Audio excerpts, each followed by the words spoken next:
Hello and welcome to the Center for Military Modernization and Warrior Maven. My name is Chris Osborne. A very significant opportunity today. The center is talking with General John Rafferty. Now, he is the director of the Army Futures Command cross-functional team for long-range precision fires. Extremely significant program looking at long-range weapons, artillery, different kinds of guidance technologies. So let's welcome General Rafferty. Thanks so much for your perspective, sir. Hey, thanks, Chris. I'm thrilled to be here. Warrior Maven's been a great venue for us to tell our supporters out there what we're doing and to tell the American taxpayer what we're doing with the resources that we've been given. Well, that means a lot to us, General. Thank you so much. General, you mentioned AI, and that was so significant. I remember Project Convergence and Firestone taking that new information, doing that milliseconds processing, right, as you mentioned. One of the things that really blew my mind at ARL was this cutting edge work on AI to look at human machine interface, using the human cognition to add that new input so that as a drone, for example, tries to learn new algorithms and conduct its own course, it can receive information in real time. So this idea of a synergy between the two. We've talked about AI, and I know you're really enthusiastic about unmanned systems and the ability to deliver robots that can bring ammunition, for example, increase survivability. So what are some of your thoughts about applying this kind of paradigm changing human machine interface when it comes to applications of AI? Well, that's great. I mean, some of the guidance that we've received from the Army senior leaders is to use capabilities like or technologies like artificial intelligence or advanced robotics to augment soldiers, not necessarily to replace them, right? So that manned unmanned team is something that we're looking very hard at in a couple of aspects. We view the targeting process as a manned unmanned team, and the man starts it. The commander starts it with his high payoff target list and his target selection standards. So the degree of accuracy and fidelity and latency associated with the targeting information, and then the attack guidance matrix. If we find that target, what system do we use to attack it? And so that's the manned portion. We can use machines to follow those rules and expedite much of the process and get away from humans pushing buttons, Right. but get machines to follow those rules. And we think we can do it accurately and obviously much more quickly. And so in the targeting process, that's a way I can describe this man-unmanned team and this human-machine interface that you described.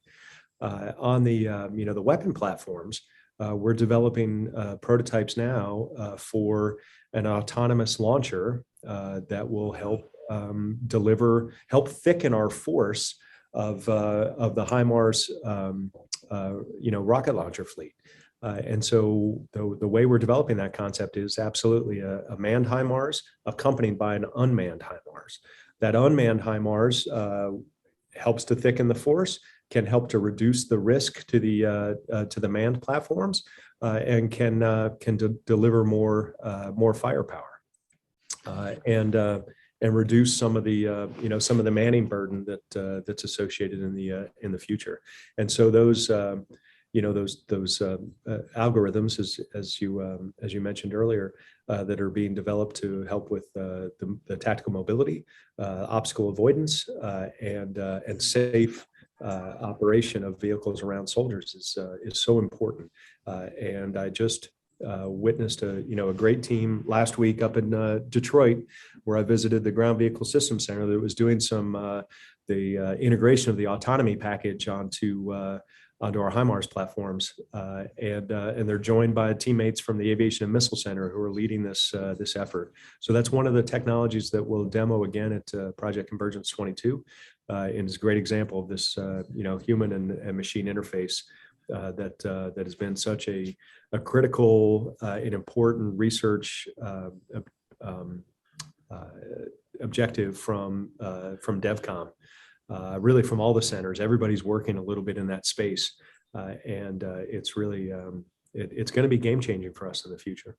One of the things that you pointed out is exactly what the ARL was bringing up as an area of challenge, is the reliability of these algorithms. How does the system respond or incorporate, assimilate new information that's not part of its database? You often hear AI is as effective as its database. So with human input, as you say, there might be this opportunity to fast track that process and make those millisecond kinds of decisions with a human in the loop making the decision.